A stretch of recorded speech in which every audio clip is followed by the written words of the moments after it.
दोस्तों, एक समय हुआ करता था महाराष्ट्र में जब ठाकरे परिवार को कोई भी चुनौती नहीं दिया करता था। चुनौती देने की बात तो छोड़ दीजिए, उनके बारे में ना सोशल मीडिया पर ना ही डायरेक्टली इनडायरेक्टली कोई उंगलियां उठाया करता था। एक वक्त था जब बाला साहब ठाकरे एक उंगली दिखा दिया करते थे, जो कि असली हिंदू हृदय सम्राट थे। उंगली दिखा क्या दिया करते थे तो पूरा महाराष्ट्र बंद हो जाया करता था।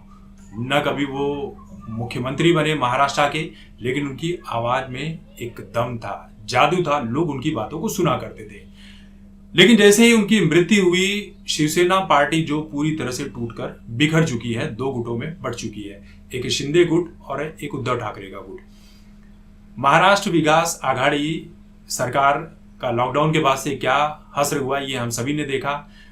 उद्धव ठाकरे की जो शिवसेना है वो बीजेपी के साथ में थी, फिर क्या हुआ वो सभी जानते हैं। लेकिन शिंदे गुट के जो शिवसेना नेता है नरेंद्र मस्के, इनका ये कहना है कि उद्धव ठाकरे जो हैं ये आज के आधुनिक युग के औरंगजेब है, और इसका पूरा का पूरा उदाहरण भी उन्होंने देकर समझाया है।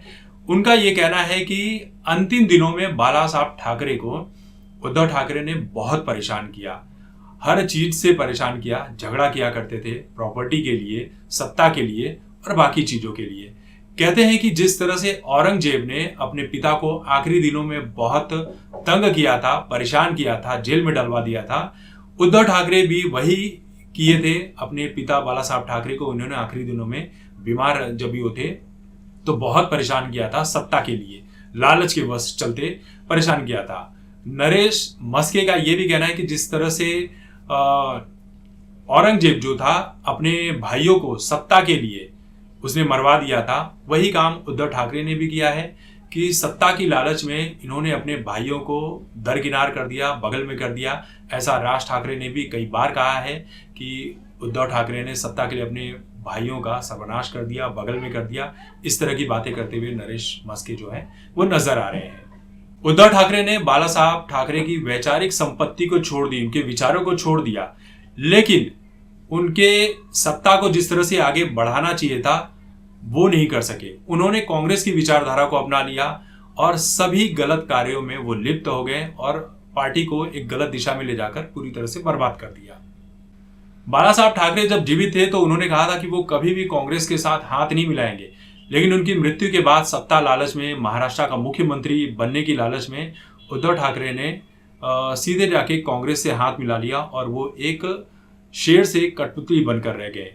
उनकी कोई नहीं चलती है। आज पार्टी जो है पूरी तरह से, देखिए, एक तरफ औरंगजेब को लेकर जिस तरह का विवाद छावा फिल्म के बाद चल रहा है, एक पक्ष जो है, यानी एक पक्ष जो बीजेपी है, बीजेपी गुट में जितने लोग हैं, जितनी भी पार्टियां हैं और हिंदुत्व को फॉलो करने वाले लोग, वो ये चाहते हैं कि औरंगजेब का जो क्या बोलते हैं यार, जहां गाड़ते हैं, मकबरा है कि जो भी है, कब्र वगैरह, वो तोड़कर हटा देना चाहिए। लेकिन दूसरा पक्ष जो है, चाहे महाविकास आघाड़ी का हो या इस देश में बाकी जो पार्टियां जो महाविकास आघाड़ी कांग्रेस के साथ हैं, उनका कहना है कि औरंगजेब इस देश की शान थी, इस देश का धरोहर था औरंगजेब, जिसने इस देश के लिए बहुत काम किया, हिंदू लड़कियों की शादी करवाई, बहुत सारे मंदिर बनवाए, बहुत पुण्य के काम किए हैं, और उसकी कब्र नहीं तोड़ी जानी चाहिए।